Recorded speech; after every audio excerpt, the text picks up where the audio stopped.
Welcome to the Whole Food Plant-Based Cooking Show, where we make plant-based cooking easy. I'm Jill, and today we are going to make the world's easiest flatbread with just 2 ingredients. Grab a plate, 'cause it's the all-free whole food plant-based cooking show. Okay guys, here we are. We are making lentil flatbreads, and this could not be any simpler. When I learned this, I saw this recipe online and I thought this can't be true. It's literally 2 ingredients and it makes the most fluffy, wonderful little flatbreads, and it's so simple. So we start with some red lentils.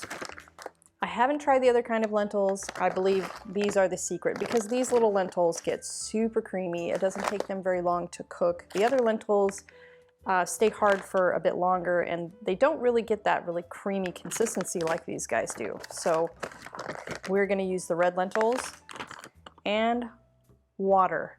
That's it. Red lentils and water. So I've already put a cup of the lentils here in my glass with 2 cups of water and let them soak for at least 3 hours. So we're going to do that. I'm going to show you.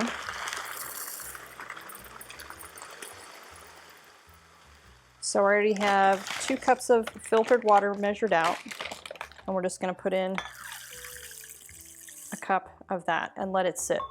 So I'll make those up later, but we're going to use this one for now. And you could make these, you could flavor them if you want, put some herbs in there, or some salt, something like that. But I like to keep them simple because we like to use these for multiples of things. Some meals are sweet and some are savory. I like to use them in the morning instead of a piece of toast, where it would be flour, and I put a little bit of peanut butter and sometimes some jam on there, and they are perfect. But then we also use them for dipping in our soup, or if we have a curry or something like that, for also like cleaning out that bowl. So it works both for sweet and for savory. So if you want to keep them that versatile, I would suggest just using the lentils and the water.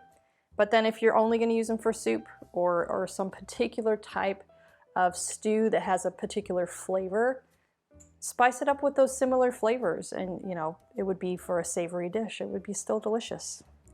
So all you need to do really is you need a blender, and we're just going to pour all of that into the blender cup, and we're just going to blend it until it's really smooth. And if you want, you could replace the water.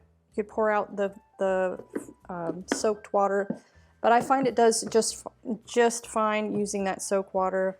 And then you know exactly how much water it is. If you're trying to use the already soaked lentils, it's kind of hard to gauge how much water to put in there. So instead of tinkering with that and messing up the levels, I'm just going to use that same water. We're going to blend it up.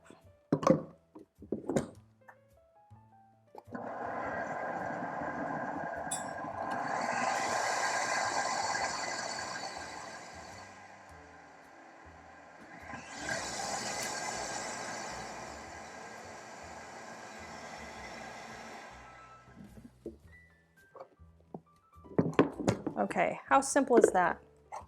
So here we are. So you're kind of looking for pancake batter consistency. So I'm going to move this stuff out of the way, and I'm going to get my hot plate ready, and then I'll show you how to fry them up. While we're waiting for that, I'd like to share with you some background on our show. The Whole Food Plant-Based Cooking Show is a crowd-funded show, which means our content is made possible by the generous patronage of our paid membership community, who share our common goal to teach the world how to easily and permanently switch to a plant-based diet. My husband and I create these free weekly cooking shows to share all of the delicious recipes that we use every day in our own family kitchen. Our recipes are now used by hundreds of thousands of viewers every month from all over the world. Our paid memberships offer additional perks like access to our ebooks and in-depth courses, including our 28 Days Plant-Based Made Easy course, where we offer a step-by-step guide to making the switch to a fully plant-based diet. With meal plans, shopping guides, daily learning materials, and over 65 of our favorite recipes. If you love our content and find it's helping you to live your best plant-based life, please join us on our mission to share this life-changing message with the world and become a supporting member today by following the link in the description. It is the continued growth of our supporting member community that makes this show possible. Okay, let's get back to the show. Okay, so I've got my pan out here, and you do need to use a non-stick pan. It will not work in cast iron, or it doesn't work on a cast iron unless you use a lot of oil. And we don't use oil. We are oil-free cooking. So even though I'm not a huge fan of non-stick cookware, there are some really safe ones out there, some eco-friendly stuff. And I don't do this very often. This is probably one of the only recipes I use to make, or to use the non-stick pan. So I'm just going to start with about almost a full ladle full, and you're just going to swirl it around. And it's easier if you can pick up that pan and move it around a little bit, because if you swirl it, then it makes weak spots in it, just like that. And we're going to let that cook on the one side. Depends on the heat of your pan, how long you have to wait. It's kind of like pancakes. If you see the little bubbles and they pop and stay popped, then it's time to flip. So, but after a couple tries, you'll get a hang of it and you'll know right when to flip. All right, here's the first one being flipped. Oof. Okay, the first one's always a little bit tricky. But I see I probably flipped it just a little bit early. It should look a little bit brown on there, and this is still kind of a creamy color. But it's usually that first one when your pan isn't maybe quite hot enough. I always tend to rush it a little bit. And another great tip with these is they freeze beautifully. So if you make up a whole bunch of them, portion them out into, baggies or a Tupperware or something that's safe for the freezer. Stick them in the freezer. They'll be okay in there for probably at least a couple months, but they're not going to last that long. So make a big batch because you're gonna fly through these. They're so delicious. Almost there.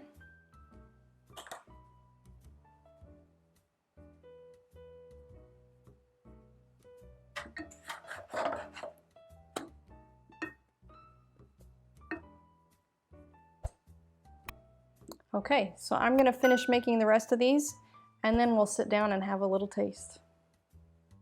Okay guys, now my favorite part, it's the taste test. And I am going to eat the first one, the one that always looks a little bit wonky. And I told you I like to have mine with peanut butter, right? So I'm going to show you. Just a little bit of peanut butter on this half. And then this would probably be really good for those little ones. Instead of having a bread peanut butter and jelly sandwich, fold it over just like that. It's really soft, so it makes great bread, right? They are so soft, but at the same time they're super strong. Well, you can roll them up, you can use them like a burrito, they don't break. It is just amazing. With 2 ingredients, can you believe this? So be sure to like this video, and I'll see you next time.